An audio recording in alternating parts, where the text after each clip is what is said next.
হর হর মহাদেব। জয় বাবা বরফান। নমস্কার বন্ধুরা, আবারও স্বাগতম আমাদের অমরনাথ যাত্রার তৃতীয় পর্বে।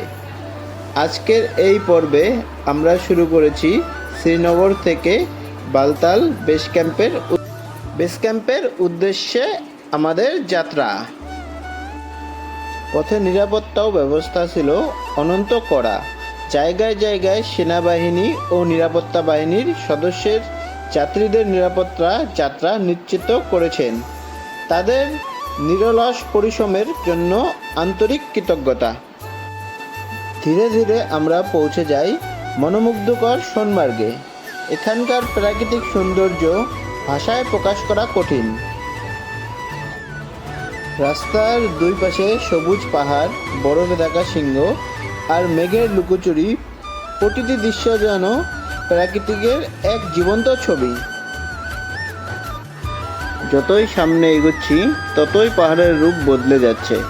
কোথাও যেন সবুজ বন, কোথাও বিশাল পায়ুরে পাথর, আবার দূরে দেখা যাচ্ছে সাদা বরফে ঢাকা পর্বত চূড়া, পাহাড়ের গা বেয়ে নেমে আসা ছোট ছোট ঝর্ণা, সবুজ ঘাসে ঢাকা ঢাল আর রঙিন বনফুল পাহাড়ের পথটাকে স্বপ্নের মতো সুন্দর করে তুলছে।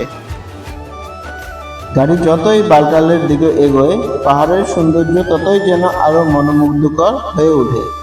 মনে হয় প্রতিটি দৃশ্য ক্যামেরায় নয়, হৃদয়ে বন্দি করে রাখতে ইচ্ছে করে। প্রকৃতির এই অপরূপ রূপের সঙ্গে আধ্যাত্মিক অনুভূতির মেলবন্ধন এই যাত্রাকে শুধু একটি ভ্রমণ নয়, জীবনের এক স্মরণীয় অভিজ্ঞতায় পরিণত করে। কাশ্মীরের বুকের মাঝেই যেন প্রকৃতি নিজের হাতে এঁকেছে এক অপূর্ব স্বর্গ। সূর্যের প্রথম আলো যখন সবুজ ঘাস আর বরফ ঢাকা পাহাড়ের গায়ে পড়ে, তখন পুরো উপত্যকা যেন সোনালি আভায় ঝলমল করে ওঠে। আর সেই দৃশ্য চোখে না দেখলে বিশ্বাস করা সত্যিই খুবই কঠিন।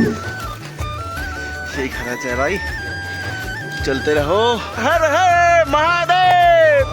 তো আমরা এখন নামলাম। নামার পরে সবাই লাগেজ টাগেজ নিয়ে আমরা এগোচ্ছি।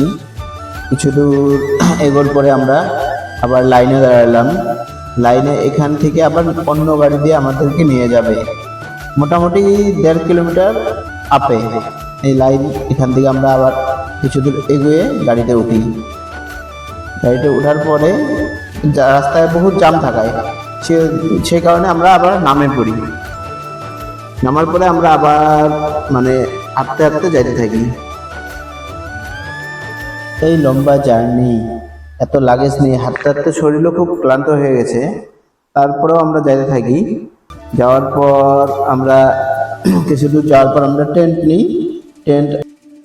তারপর আমরা জলদি খাওয়া দাওয়া করে এই ক্লান্ত শরীরে ঘুমিয়ে পড়ি। বাকিটা নেক্সট পর্বে দেখতে পারবেন।